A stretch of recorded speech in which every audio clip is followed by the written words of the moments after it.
Now, we talk about it constantly on this show between ourselves, a good night's sleep.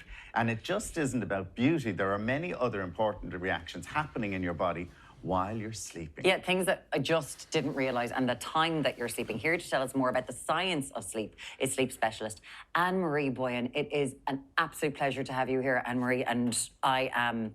This is so fascinating, so many things that you said.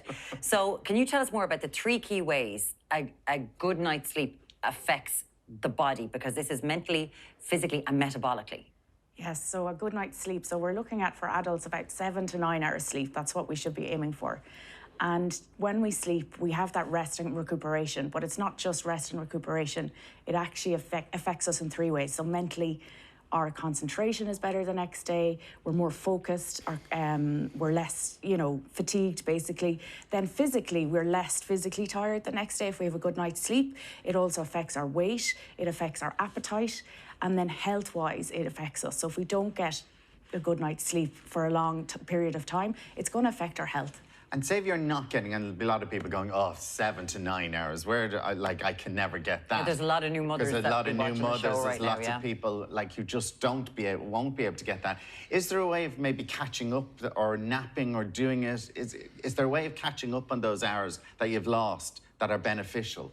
So ideally prioritise your sleep. So it is like going on a new health regime. You do need to prioritise your sleep. So aim for the 7 hours, but I do realise with people's shifts or being new mums, as you said, you can't get that. So naps are brilliant. So if you feel that you haven't had a good night's sleep or you simply can't get that sleep, then the next day, if your work permits, have a nap. So napping is really good, but don't do a long nap. So up to 26 minutes. And NASA... 26 minutes? Yeah, NASA, the space agency, have done a lot of studies on this with their astronauts and with pilots as well. So don't have a really long nap. So you can do that if you're on holidays or a weekend, but a really long nap, like over an hour, is going to leave you very groggy. But if you... See, I'd have a nap for about an hour. Yeah. So 26 minutes. Yeah, and the studies say that if you have that nap, you will be brighter, more focused for between 15 minutes and 3 hours after the nap. So they're brilliant. I thought it was always 40 minutes. 26 minutes? 26 is the optimal time, according to NASA. You wouldn't even be asleep after 26 minutes. I was going to say that. Is that like the actual sleep time? Yes. The 26. So you have to try and get to sleep. So that 20. How do you judge that? Well, listen, this is what's happening. This is amazing because there are some people who have trained themselves that they are absolutely amazing at sleeping. And then, of course, there are other people who just have terrible sleep regime.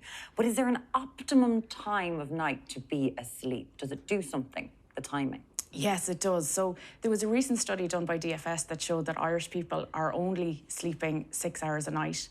But apart from that, if we can't get that, we're going to aim for between 10:30 and 12 at night.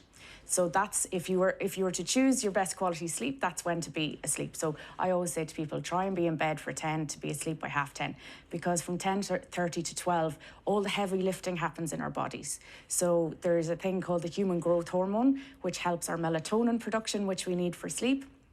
And this does all of the heavy lifting when we sleep. So basically between 10:30 and 12, our collagen is repaired, our immune function is repaired, the learning that we've done during the day, all the really good stuff happens between those hours. But is that even if you get up later that day, it's still between those hours? Like say if you didn't get up till 11 a.m. that morning, is it still that time at night?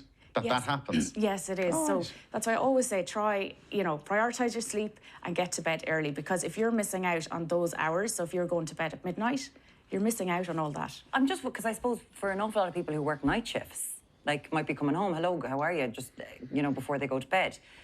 Would the equivalent be 12 hours later, 10:30 in the morning until 12 midday, or is it always at night time?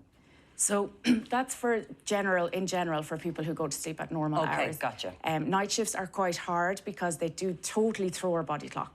So people that work night shifts, you have to work with the light and the darkness. So light and darkness are really key for sleep.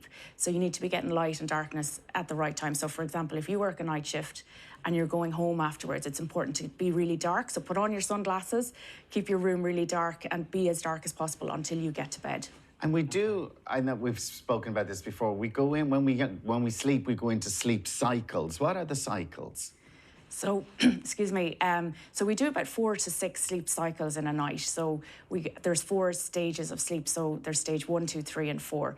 And the 4th stage of sleep is called REM, which is rapid eye movement. Yeah. So that's the deep sleep. Is it when you're in a very deep sleep? No. So the deep sleep is stage 3. So stage 1, 2, and 3 we're about 75% of the time sleeping, and then the last 25% were REM, rapid eye movement, also banned in the 90s, if you remember. But rapid eye movement is when we dream. It's where a lot of the learning is reinforced again. And you see it in babies, they do a lot of rapid eye movement. You actually see their eyes moving behind their eyelids. Yeah. But the deep sleep is the stage 3. So we're trying to get as many of these sleep cycles as we can in a night. So if you don't have a good night's sleep, you're missing out on that. So if you don't get good REM sleep, you're going to feel physically tired in the morning. And if you don't get enough of the deep sleep, you're going to feel anxious and irritable in the morning. Do we dream every night? We just can't remember them.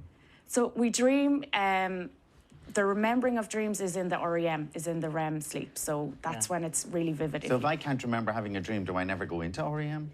So if you wake up in REM, you're going to remember your dream. Oh, so if you don't, okay. So my alarm could be waking me up during one of the other cycles. Is that it? Yeah, and we do wake up between cycles unconsciously sometimes, and sometimes we wake up and then that's back to sleep. So obviously we know that there are, things to do with on your phone, all that kind of stuff. But people have always, for centuries, have issues with going to sleep. Can you tell me the chemical reactions that are happening in the body when it comes to sleeping?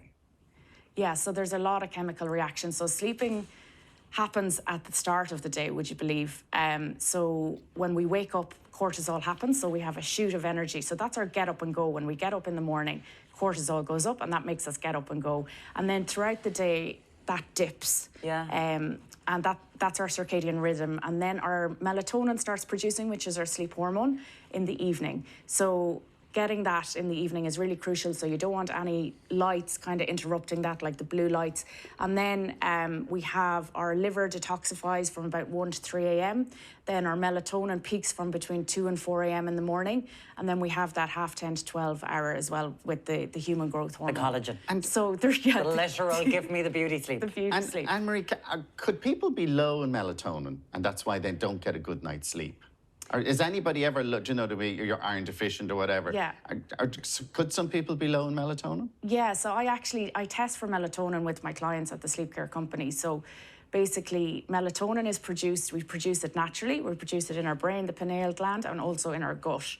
So some people are low in it, and I would see that on a stress test. So they are people who might need help with melatonin. And then conversely, there might be people who produce too much. So melatonin tablets, for example, won't work for them. All right, we're going to talk more about this because I think it's absolutely fascinating. If you have got questions for Anne Marie, please do send them in. We're going to do a Q&A. It's 0896 111 111. We're going to get to as many as we can. Anne Marie Boyhan, that was so interesting, and we'll have more in just a little while. Thank you so much. Thank you very much. Back with you on Ireland AM very shortly.